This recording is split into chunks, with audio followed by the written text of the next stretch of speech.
레위기 17장입니다. 17장 1절부터 마지막 절까지. 오늘 말씀은 크게 둘로 문단이 나눠지죠. 1절로 9절, 그 다음에 10절로 마지막 절 이럽니다. 1절로 9절은 먼저 여호와께 제물로 드려라 하는 말씀이고, 10절로 16절은 피를 먹지 말아라 하는 그런 내용입니다.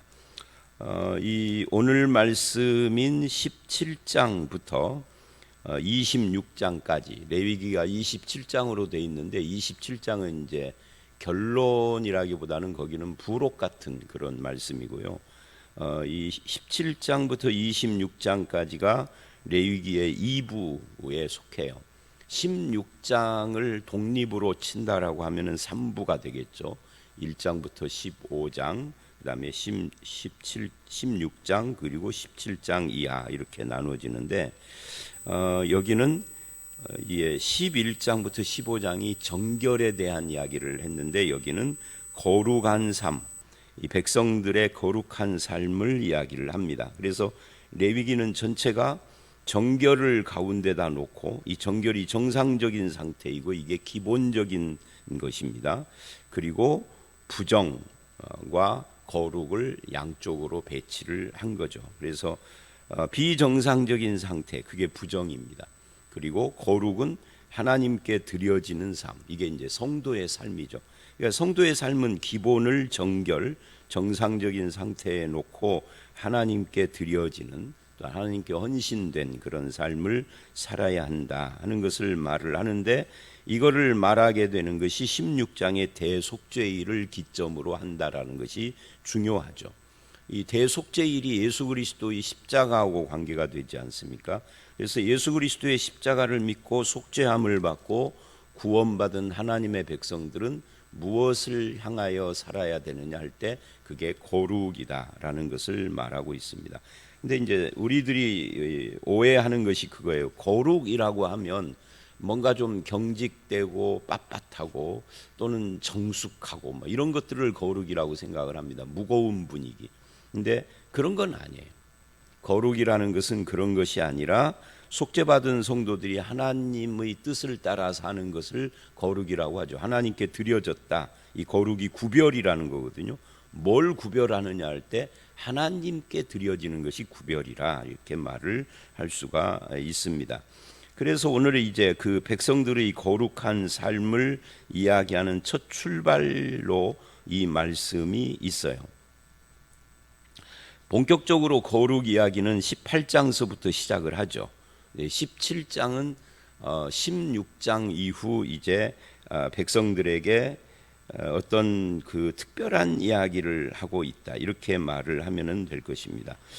자, 이 17장을 하고 이제 내일 말씀인 18장서부터는 18장부터 20장은 백성들의 거룩, 성별에 대한 이야기가 나오고, 21, 2장은 제사장들의 거룩, 성별에 대한 이야기를 해요.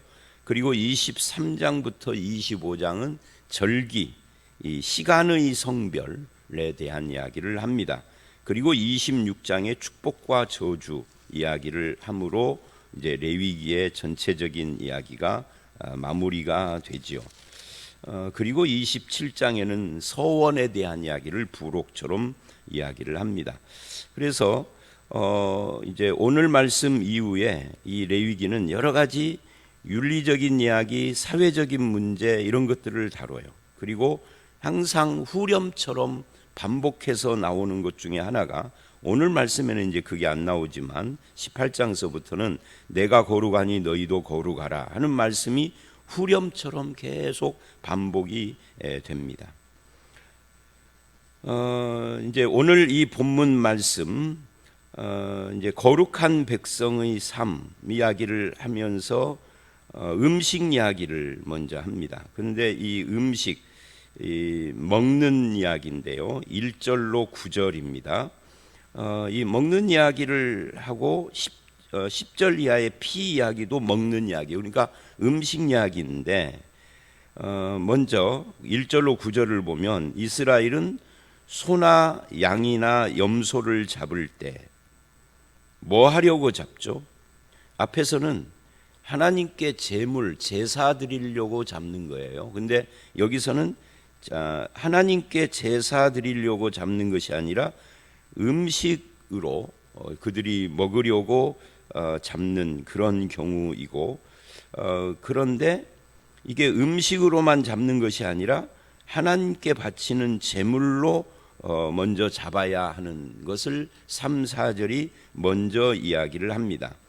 그렇지 않으면 이제 좀 의문이 가죠. 왜 이런 말을 할까 하고, 그렇지 않으면 이게 얼마나 심각하냐면 4절, 9절을 보면은 백성 중에서 끊어진다라는 말은 하나님의 백성으로 인정을 않겠다는 거예요.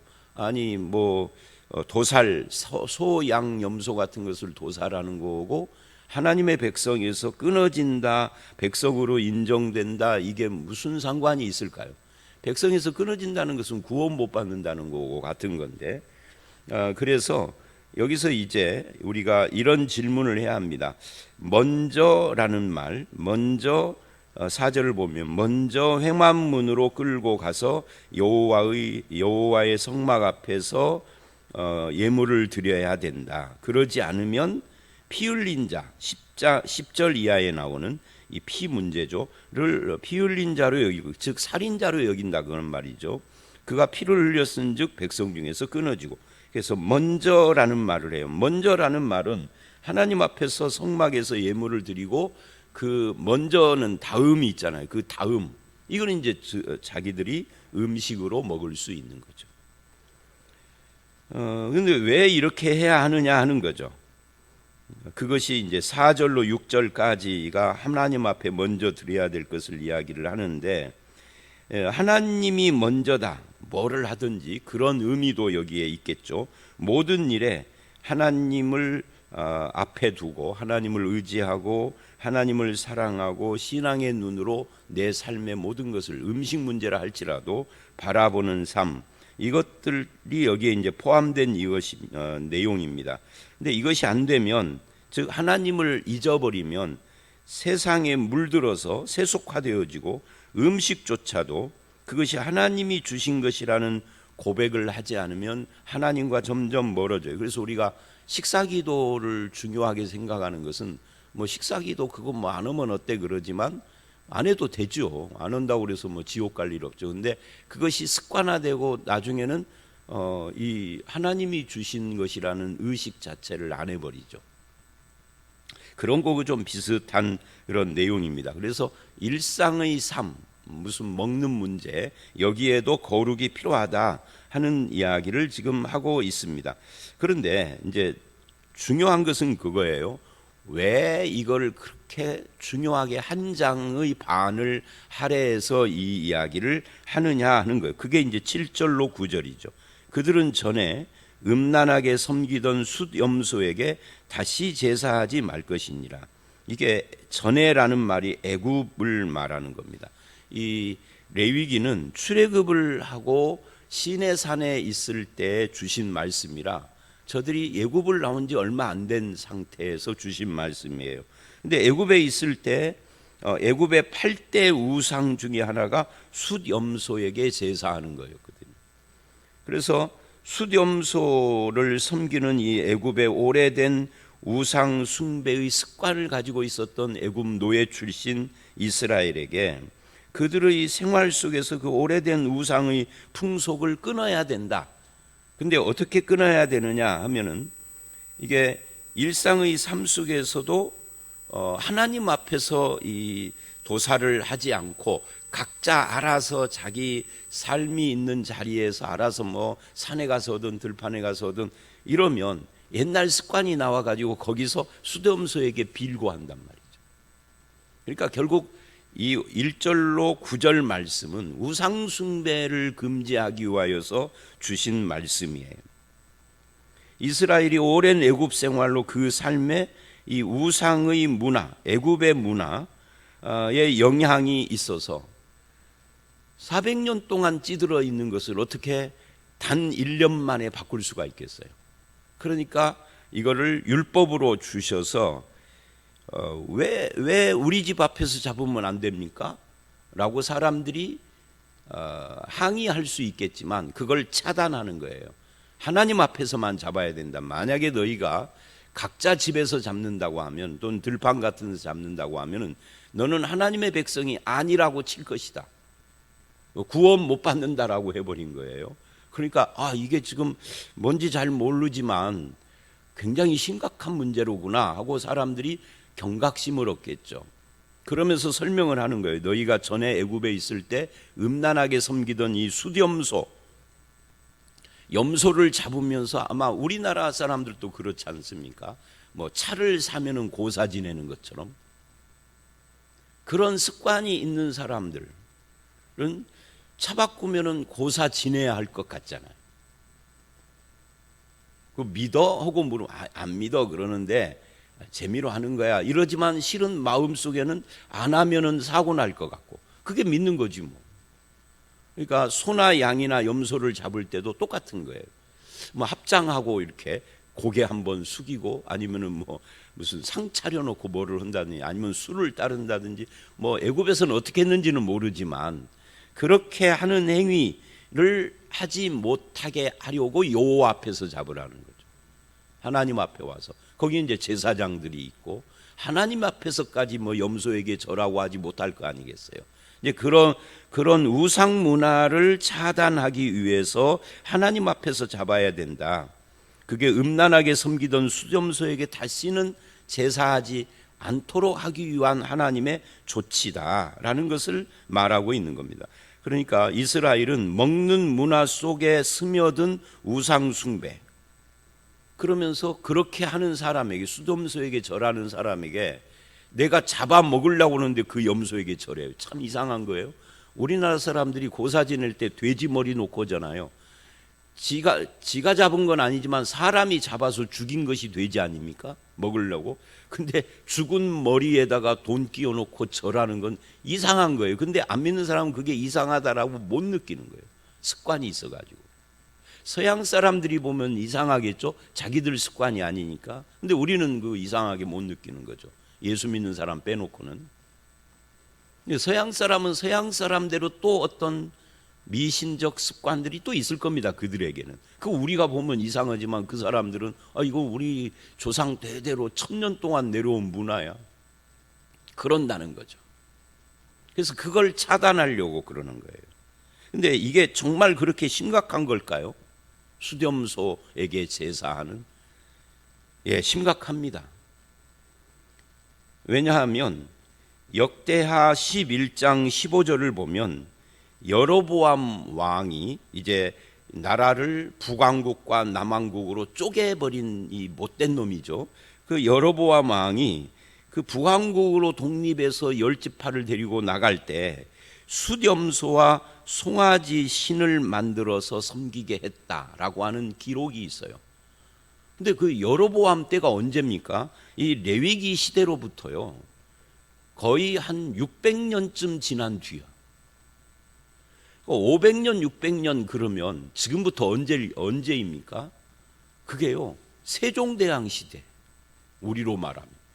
그 까마득한 시대가 시간이 지났는데 그때 갑자기 숫염소를 이게 여호와다 그리고 만들어 놓은 거예요.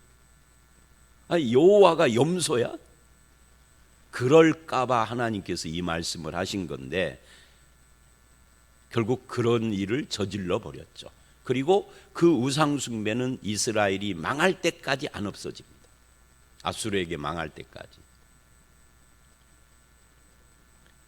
열왕기하 23장 8절을 보면 요시야 왕이라고 하는 남왕국의 마지막 왕이 있어요. 물론 이제 정확히 말하면 마지막이 아니라 요시야 왕이 죽고 그 아들 때에 가서 바벨론에게 남왕국 유다가 멸망을 하죠. 근데 그 요시야의 기록에 보면은 예루살렘 주변에 이방신 신당들이 있었다 그래요. 요시야가 그것을 다 허무는데 요시야가 허물기까지 남왕국에도 있었던 거죠. 그때가 언제예요? 출애굽을 하고 1000년이 지난 뒤에요. 1000년이 지나도 안 없어진 거예요. 그 요시야가 허물었는데 더 기가 막힌 건 요시야가 죽고 아들이 왕이 되고 엘리야긴 하는 그런 놈들이잖아요. 이것들이 다시 다 세워. 아버지 죽고. 이야, 이게요, 우상숭배가 뿌리가 얼마나 깊은지 몰라요. 우리나라도 마찬가지입니다. 아무리 기독교가 전도를 많이 해서 교회가 많아져도 이 우상숭배와 미신이 안 없어요. 이게 아주 뿌리 깊은 거거든요. 인간의 마음 속에. 절대 하나님을 섬기고 믿으라고 하면은 거부를 해도 우상과 미신에 대해서는 거부를 안 해요. 그게 인간이에요. 그래서 죄인인 거죠, 하나님 앞에. 그래서 이런 문제 때문에 회막문에서 잡아야 된다, 성막 앞에서 잡아야 된다라고 말하는 겁니다. 교회 앞마당에 와서 하라고 그러면 거기에다가 고사는 안 지내겠지, 그런 이야기입니다. 교회 앞에 와서 잡으라는데 교회 앞에서도 고사 지내는 놈이 있으면 그건 완전히 망종인 거고, 그건 그냥 끊어버려야 되는 것이고.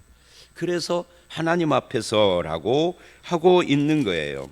그러니까 그럼 여기서 이제 우리가 이런 생각을 해볼 수 있죠. 왜 애굽 사람들은 수렴소를 섬겼을까? 이 수렴소의 신전을 거대하게 지어놓고, 이게 시타로스라고 하는 신 이름을 지어놓고 그것을 숭배를 했어요. 이게 애굽 사람들이 이게 시타로스 수렴소를 광야의 귀신이라고 생각을 했습니다. 그래서 심지어는 여자들은 숫염소하고요 교미까지 했어요. 그래서 암염소가 아닙니다, 숫염소입니다. 여러분이 끔찍한 이야기입니다. 그래서 음란하게 섬겼다라는 말이 바로 그 이야기예요. 그냥 수렴소를 섬겼다라고 하지 않고 음란하게라는 표현을 쓰는 것이, 우상숭배는 영적으로 음란한 거야 이런 의미만 갖고 있는 게 아니라 수렴소와 교미까지 했다는 거죠. 그게 우상을 섬기는 방법이라고 그렇게 만들어 놨다라는 이야기입니다. 그래서 이제 뭐 그 이야기는 그 정도로만 하고요. 그런 의미에서 우리는 이 신앙생활을 어떤 부분에 있어서는, 우리가 로마서 14, 15장에서 받아주어라, 용납하라, 서로 사랑하고 자비롭게 긍휼히 여겨라 이런 말을 했는데, 그런 어떤 그 사람을 이해하고 받아주고 용납하고 해야 할 부분이 있지만, 또 다른 어떤 영역에 있어서는 철저해야 합니다. 절대 받아주면 안 되는 영역이 있는 겁니다. 이걸 구분을 못하면 안 돼요. 죄악의 문화까지도 용납하고 받아줘라가 아니에요. 그런 영역은 철저하게 끊어내야 한다라고 할 수 있습니다. 그래서 신앙생활은 철저해야 합니다. 경계선상에 서서 이럴 수도 없고 저럴 수도 없고 머뭇거리면 안 됩니다. 여호수아가 죽기 전에 그 말을 했잖아요. 너희가 어찌하여 머뭇거리느냐. 엘리야도 그 말을 했잖아요. 여호와가 하나님이면 여호와 편에 서라. 어찌하여 머뭇거리. 이 머뭇거리는 사람들이 이게 문제가 되는 거예요. 이거 음식 먹는 문제인데 뭐 음식 먹을 때 고마워서 절 한번 오고 합장 한번 했는데 뭐가 문제예요. 그게 경계선상에서 왔다 갔다 하는 모습이거든요. 그래서 이런 부분을 우리도 철저하게 한다. 이것이 이제 18장서부터 본격화되어지는 거룩의 문제를 다루기 위하여서 먼저 처리를 해야 할 첫 번째 문제였던 거죠. 그 다음에 10절서부터 16절은 피를 먹지 말라 하고 두 번째 이야기를 합니다. 이것도 음식과 관계가 되죠. 자, 그러면 이 피를 먹지 말라 하는 내용은 쭉 읽어보면 그냥 피를 먹지 말라. 왜냐하면 피는 생명과 일체라, 이 두 가지거든요. 그런데 여기서 이제 질문이 있죠. 피를 먹지 말라 그러면 선짓국 먹어도 됩니까? 안 먹어야 됩니까? 하는 질문이에요. 그러면 이제 이렇게 역질문할 수 있어요. 선지 말고 일반 고기를 우리가 요리해서 먹을 때도 짐승을 잡을 때 피를 완전 100% 완전 뺄 수 있습니까? 없습니까? 답은 뻔한 거죠. 못 빼요. 못 빼는 걸 어떻게 하느냐면, 소고기나 돼지고기 구울 때 우리가 먹을 때 뭐 이렇게 구워 먹을 때 보면은 빨간 피가 있잖아요. 그냥. 그러면 선지를 또는 뭐 순대를 먹어야 되느냐 못 먹느냐 하는 이 질문은 사실은 좀 아동틱한 질문인 거죠. 어차피 성경에서 고기를 먹지 말라는 안 했거든요. 양이나 염소나 소는 먹을 수 있는 고기예요. 부정한 짐승이 아니고. 돼지는 먹지 말라라고 레위기 11장 이하에서 말을 했지만 소는 거기에 해당이 안 돼요. 그런데 모든 소가 됐던 비둘기가 됐던 또는 물고기라 할지라도 모든 짐승 생물을 우리가 음식으로 먹을 때 잡을 때 피를 100% 완전 제거는 불가능한 겁니다. 그러면 중요한 것은 어떤 것이냐면 이 본문이 피를 한 방울이라도 먹으면 네가 저주를 받는다 이런 이야기는 아니에요. 사람의 피든 동물의 피든 고기든 간에 피가 한 방울이라도 있으면 그 피 자체가 무슨 저주가 붙어가지고 이런 이야기는 아니다 그 말이에요. 중요한 것은 무엇을 말하려고 피를 먹지 말라라고 하느냐 하는 거죠. 이 본문이 피를 속죄의 피, 단에 뿌리는 피하고 연결하고 있다라는 것을 우리가 주목을 해야 합니다. 그리고 이 속죄의 피가 신약에서는 예수 그리스도의 십자가에서 영원히 단번에 합해서 영단번이라고 그럽니다. 영단번에 뿌린 피로 완성이 됩니다. 그래서 신약 성경에 가면은 피를 먹지 말라 하는 말씀이 안 나오죠. 서신서에서 바울이나 또는 베드로나 야고보나 요한이나 이런 사람들이 피 먹지 말라는 이 피 이야기를 거론한 적이 있나요? 없나요? 없죠. 이것이 그렇게 중요한 문제라면은 신약에서도 이게 계속 해당되는 문제라고 하면은 한두 마디라도 언급을 반드시 했을 거예요. 우상 숭배 문제는 자주 이야기를 하지만 피 이야기는 안 씁니다. 왜요? 예수님 십자가에서 흘린 피 이후에 이 피 먹느냐 마느냐는 문제는 더 이상 문제거리가 안 되기 때문에 그렇습니다. 예수님의 피로 성취됐기 때문이다 그런 말이에요. 그러면서 다시 오늘 본문으로 오면 이 레위기 16장은 피는 곧 생명이다라는 이야기를 합니다. 피가 왜 생명이냐? 피가 특별한 뭔가가 있느냐? 우리 인간의 생명이라는 것이 피 속에 있느냐, 세포 속에 있느냐, 어디에 있느냐, 뇌 속에 있느냐, 이런 의학적인 문제가 아닙니다. 피가 생명이라는 말은 이런 거예요. 피를 흘리면 죽는 거죠. 그러니까 피가 생명인 거죠. 피라는 피의 성분이 생명이다 그 말이 아닙니다. 피의 성분은 그냥 피예요. 그런데 그 피를 흘리면 죽음이니까 생명인 거예요. 그래서 피를 흘리지 말라 하는 것은 이거는 결국은 선지를 먹어야 되느냐 말아야 되느냐, 순대는 먹을 수 있느냐 없느냐 이딴 이야기가 아니고 생명의 중요성을 이야기하고 있는 겁니다. 생명의 문제다. 그래서 남의 피를 흘리는 것은 뭐예요? 피를 흘리는 것은 생명을 해치는 거잖아요. 생명의 주인은 누구죠? 내가 아닙니다. 그죠? 하나님이십니다. 내 생명뿐만 아니라 남의 생명도, 심지어 짐승의 생명도 하나님이 주인이십니다. 그런 의미에서 피를 먹지 말라라고 한 거예요. 아까 수렴소를 경계한 거고 유사한 거죠. 그래서 11절에 피로써 속죄하기 때문이다 라고 하는 거예요. 속죄라는 게 뭐죠? 죄를 속량한다는 거예요. 죄를 속량을 피를 흘려서는 이유가 뭐죠? 죄의 삭은 사망이니까. 그러니까 죄는 하나님을 마음에 두기 싫어하는 데서 나오는 모든 행위인데 그 죄의 결과는 죽음입니다. 그리고 죽음은 피를 흘리는 거예요. 그래서 나의 죄는 죽음으로만 해결이 되는데 내가 죽을 수 없으니까 나를 대신해서 예수님이 죽는 거예요. 근데 구약에서는 아직 예수님이 안 왔을 때는 제물의 피를 흘림으로써 나의 죽음을 대신하는 거예요.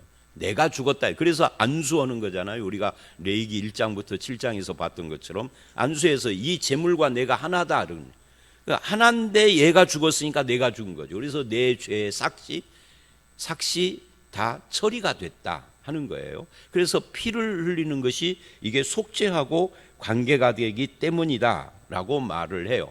그러니까 피를 흘린 것은 생명을 바친 거죠. 또 하나님의 백성은 더 나아가서 이 피, 즉 생명을 존중해야 된다 하는 의미도 갖고 있는 거죠. 그런 의미에서 이제 하나님의 마음이 어디에 있느냐 하는 것을 우리가 여기서 깨닫게 됩니다. 하나님은 피, 즉 생명을 존중하고 이 피가 가지고 있는 사람, 인간을 사랑하는 마음, 그게 하나님의 마음이다 하는 것을 또한 볼 수 있습니다. 그래서 우리는 예수의 피로 구원받은 자로서 죄값을 이미 치렀지만 다른 사람의 피, 심지어 동물의 피를 흘릴 때에도 그것이 피가 생명이라는 것을 반드시 인식을 해야 하고 생명의 주인이신 하나님을 기억을 해야 하는 겁니다. 다른 것의 피로 내 죄를 속하였으니, 구약에서는 제물이고 신약에서는 예수님이죠. 이제는 우리의 생명이 하나님의 것이어서 하나님의 은혜로 사는 자가 된 겁니다. 구약에서 죽어간 이 수많은 짐승들이 사람의 죄 때문에 죽은 것인데 그것을 언약의 피라고 하고 그 피를 먹으면 언약의 피를 부정한 것으로 여기는 거예요. 그런데 신약에 와서는 예수님의 피가 된 것이다 하는 거죠. 그래서 신약에서는 이제 더 이상 피를 먹지 말라 먹어라 이런 규정이 없어진 거죠. 구약의 모든 피 흘림이 예수님에게서 완성됐기 때문에. 그래서 출애굽기 12장 7절 이하를 보면 유월절 어린 양의 피 이야기를 할 때 죽음의 사자가 유월 패스오바, 우리 피를 바른 집을 건너뛰잖아요. 그래서 살아나지 않습니까? 그런데 그렇게 된 이유도 나에게서 받아야 될 죄의 삭신, 이 죽음, 피를 어린 양으로부터 받아서 발랐기 때문에 이걸 건너뛰어 가는 거예요. 그런 것처럼 예수님의 피다라는 거예요. 그래서 우리는 이 본문을 보면서 이제 구약 시대의 사람들은 피를 안 먹어야 된다 하는 것이 중요한 거지만 그건 그리 먼오고 우리들은 이제 구속받은 하나님의 백성으로서 우리의 피값, 즉 죄의 값을 치르신 예수 그리스도 앞에서 감사하고 하나님께 영광을 돌리며 구원의 확신, 즉 대속의 확신을 갖는 삶을 살아야 합니다. 요한복음 6장 53, 4절을 보면은 이 피를 바르는 것을 말하지 않고 피를 먹어라, 마셔라 라고 말을 해요. 신약에서는. 피를 먹고 마시는 것이 뭐냐? 예수님의 피를 쪽쪽 빨아먹어야 된다는 것이 아니라 포도주, 피하고 색깔이 같아서 포도주를 지정을 한 겁니다. 성만찬이에요. 떡은 예수님의 살이고 피는 예수님이 흘린 포도주는 예수님이 흘린 피를 상징하는 건데 그것을 먹고 마시는. 초대교회는 이것을 매주일 했어요. 왜? 거기는 시간이 1시간 뭐 이런 게 제약이 없었기 때문에 매주 했어요. 근데 현대교회는 매주 할 수가 없죠. 그거를 하면은 설교를 할 수가 없어요. 그래서 성만찬 할 때는 설교가 짧잖아요. 아니면은 그걸 하려면은 시간을 한 2시간으로 예배 시간을 잡든지 해야 하는 거죠. 그래서 현대에는 1년에 2번 오고 뭐 교회에 따라서는 뭐 3번, 4번도 오고 제가 어느 교회인가를 안식 올 때 벌써 안식을 한 지가 뭐 굉장히 좀 시간이 많이 지났습니다만은 대구를 갔더니 거기는 그 교회는 한 150, 200명 정도 모이는데 그 교회 앞에 입구에 쫙 성찬기가 쫙 있더라고요.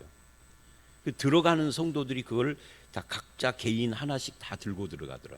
거기에 이미 포도주하고 떡이 이렇게 담겨져 있는 거. 그래서 내가 물어봤어요. 이걸 매주 하느냐? 매주 그렇게 한대요. 그리고 목사님이 앞에서 설교하기 전에 떡을 들고 이렇게 기도를 하면 다 자기 앞에 있는 떡을 들고 기도를 하고 먹고 포도주를 들고 기도하면은 자기 앞에 있는 포도주잔을 들고 기도하고 먹고 그래서 야 이거 참 특이하다. 우리 교회도 이렇게 해볼까 하는 마음을 가졌는데 실천은 안 했습니다. 무슨 말을 하려고? 그래서 요한복음 6장에 오면은 피를 먹지 말아라, 뭐 먹어라 이런 이야기를 하지 않고 예수님의 피를 먹어라. 그게 뭐냐? 성찬이다라고 하는 겁니다. 그래서 그렇게 함으로써 우리는 영원히 이 속함, 죄의 속함을 영원히 받은 거예요. 이제는 뭐 피 먹어야 되느냐 말은 선지, 뭐 순대 이런 거 가지고 시비 자체를 할 필요가 없습니다. 맛있으면 잡수시고요. 저는 뭐 별로 맛없더라고요. 그래서 저는 한 10년에 한 번 정도 먹습니다. 내가 사 먹는 게 아니라 누가 먹자 해서 10년에 한 번 정도, 내가 가서 직접 먹은 적은 없습니다. 피를 끓여서 안 먹는 건 아니에요. 맛이 별로여서 안 먹는 겁니다. 맛있으면 잡수셔도 돼요. 자, 오늘 말씀 여기까지입니다. 그래서 오늘 말씀은 첫 번째는 우상 숭배, 우리 삶에 찌들어 있는 우상 숭배, 미신 행위. 그다음에 두 번째는 생명의 소중함. 이 두 가지를 이야기하고 있는 겁니다. 예수 믿는 사람은 우상과 미신을 멀리하고 생명의 소중함과 나의 생명을 속하신 예수 그리스도에 대한 은혜의 감사함을 잊지 말아야 합니다. 그렇게 살아가는 저와 여러분들이 다 되시기를 주의 이름으로 축원합니다. 함께 기도하겠습니다. 하나님, 그렇습니다. 우리의 삶이 하나님이 주인 되신 구원받은 주의 백성인데 아직도 미신 우상을 찾는 이들이 우리 가운데 있습니다. 주님, 우리가 철저하게 이런 부분에 있어서 하나님만 섬기고 하나님 앞에 거룩하게 하시며, 피가 하나님께 속한 생명이고 그 피가 예수님이 흘려 우리를 구속하신 것을 감사를 드립니다. 이제는 생명을 소중히 여기고 나를 위하여 자기 생명을 주신 예수 그리스도의 구속의 은혜를 감사하며 우리의 남은 생애가 주의 뜻대로 살아갈 수 있도록 인도하여 주시옵소서.